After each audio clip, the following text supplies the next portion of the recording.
Technology గురించి అవగాహన ఉండి కూడా అది క్లిక్ చేయడము, అందులో 10% కట్ అయిపోయిన తర్వాత ఈ లోన్కి శాంక్షన్ కోసం కొన్ని టర్మ్స్ అండ్ కండిషన్స్ ఉంటాయి. ఆ టర్మ్స్ అండ్ కండిషన్స్ నేను చెప్తున్నాను, చదువు లేని వాళ్ళైతే పక్కన వాళ్ళతో చదివించుకుంటారు, చదువు ఉన్న వాళ్ళు స్కిప్ చేసేస్తారు. రియల్లీ ఐఎమ్ టెల్లింగ్ యూ, చదువు లేని వాళ్ళు చదివించుకుంటారు వేరే వాళ్ళతోటి, చదువుకున్న వాళ్ళ మనలాంటి వాళ్ళు అవన్నీ స్కిప్ చేసి agri agri agri agri tick అన్ని కొట్టేస్తూ ఉంటారు. ఫైనల్గా ఆ లోన్ శాంక్షన్ అవుతుంది, 10% 20% ముందే కట్ అయిపోయి 1,80,000 చేతికి వస్తుంది. నెక్స్ట్ మంత్ నుంచి మొదలవుతుంది ఇంట్రెస్ట్. ఆ interest A type of interest వేస్తారో కూడా తెలియదు, కానీ ₹1,00,000 తీసుకున్నటువంటి లోన్కి దాదాపు 4-5 లక్షలు కట్టాల్సినటువంటి పరిస్థితి వస్తుంది. తర్వాత మొదలవుతుంది. ముందు ఒక 80,000 90,000 కట్టిన తర్వాత నేను చాలా లోన్ పే చేసేసాను కదా అనుకుంటారు ఎవరైతే లోన్ తీసుకున్నారో. ఆ తర్వాత ఏమవుతుందంటే వాళ్ళు కాల్ చేస్తూ మొదలు పెడతారు, నా దగ్గర ఇప్పుడు డబ్బు లేదు నేను కడతాను అని వీళ్ళు చెప్తూ ఉంటారు. Then the actual crime starts. ఇంకా క్రైమ్ మొదలవలేదు సార్, ఇప్పుడు క్రైమ్ మొదలవుతుంది.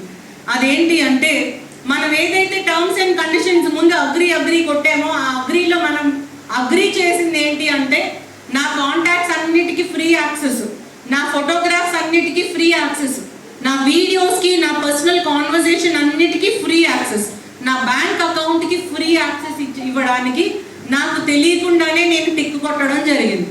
నౌ వాట్ దే డూ, నా ఫోటోగ్రాఫ్స్ తీసుకొని వాటిని మార్ఫ్ చేసి ఫోన్ వెబ్సైట్స్లో పెడతామని బెదిరించడం మొదటగా స్టార్ట్ అవుతుంది. ఆ తర్వాత చిన్న చిన్న వీడియోస్ మార్ఫింగ్ చేసి అది కూడా స్టార్ట్ అవుతుంది. అవే వీడియోస్ కాంటాక్ట్ లిస్ట్ అన్నిటికీ వాళ్ళే పంపించేస్తారు. సో తల్లిదండ్రులకి, భార్య అయితే భర్తకి, భర్త అయితే భార్యకి, వాళ్ళ ఫ్రెండ్స్కి అందరికీ కూడా ఈ వీడియోస్ సర్క్యులేట్ అయిపోతాయి. వీళ్ళు అది ఆ ఫోటోలో ఆ మార్ఫ్ వీడియోలో ఉన్నది నేను కాదు అని చెప్పుకునే టైం కూడా ఉండదు, అప్పటికే ఇమేజ్ అంతా డ్యామేజ్ అయిపోతుంది.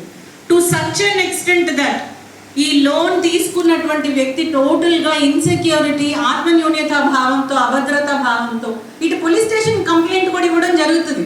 కానీ కంప్లైంట్ తీసుకొని ఇన్వెస్టిగేషన్ స్టార్ట్ చేసే లోపే జరగాల్సినటువంటి క్రైమ్ అంతా జరిగిపోతుంది. Finally I know an engineering student 4th year complete అయిపోవాల్సినటువంటి ఆ ఏజ్లో ఆ స్టూడెంట్ మన మంగళగిరి లిమిట్స్లోని he has committed suicide last year, ఈ సంవత్సరం. చాలా బాధ అనిపిస్తుంది ఇట్లాంటి క్రైమ్ జరగడం. This is another aspect.